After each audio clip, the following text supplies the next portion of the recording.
So the Niners travel from San Francisco across west to east to face the Philadelphia Eagles. How do you see that playing out? Well, let's start with saying that these two teams are head and shoulders above everybody else in the conference. Correct. Right? The 3 seed down, then it didn't stand a chance. These two were always going to be in the NFC title game, barring, and the only person who was going to stop this was Tom Brady going on some miracle run. He, for me, was the only person that was going to stop this. I never felt that was likely, but I did feel that he, because of who he is and his enigma and his ability to just pull something out of a hat, you couldn't entirely rule it out. But I think if you look at most people's playoff brackets that aren't fans of the teams that were in the playoffs, Eagles 49ers would have been the heavy majority favourite. So I think where we are is, as you say, is what we expected. You got two very good Ds.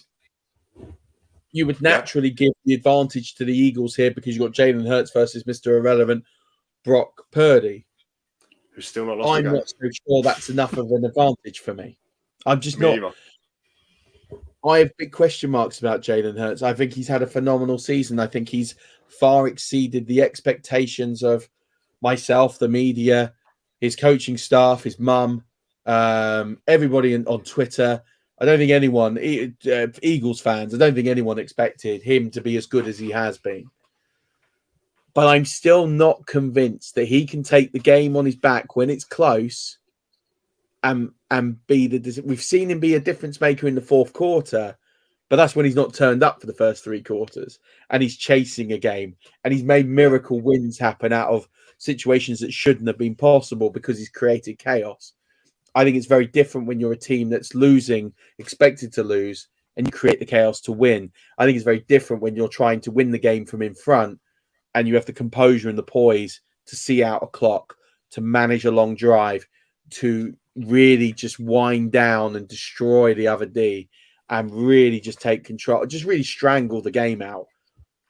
And that's why I don't think the Eagles win this game. I just think that whilst they're the more talented roster, probably on both sides of the ball, I just think that with the coaching, the intelligence of the I think it's the intelligence of the 49ers players. Brock Purdy's not going to make mistakes in this game. That offensive line is as good as any in football. He doesn't have to worry about getting hit that many times.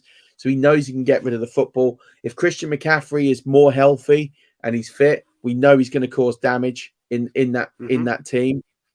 They've still got Elijah Mitchell, who's back, who looked very good against the Cowboys. They got Deebo Samuel. They got playmakers. I just think that the path to victory for the Eagles is they have to go ahead early, go ahead big, and really just suck the life out of the 49ers. And I don't think they're going to do that. I think if this game will be close, I think it will be a very close game. I think it will finish within 7 points. But I just think that nous, that being there before, dealing with the expectation that Kyle Shanahan and a lot of these 49 players have had, I just give them the edge because I just think they've been here, they've done it before, they know how to win. And they know how to win a lot of different ways. They can blitz you by going ahead 40 points, 35 points quickly. They can blitz you with the run. They can blitz you with decent tools in the passing game, but they can win ugly. And they won ugly on Sunday. I have yet to really see the Eagles win properly ugly in a dogfight. And I think that's where I give the advantage to the four, because I can see different ways in which they can win the game. The Eagles, for me, their path is very similar to how the Cowboys beat the Bucks. Go ahead early, manage the game clock, and continue to punish them with points. Yeah. And they can do that. Don't get me wrong, the Eagles, and I'm not ruling the Eagles out here. If they won, I'm not really shocked.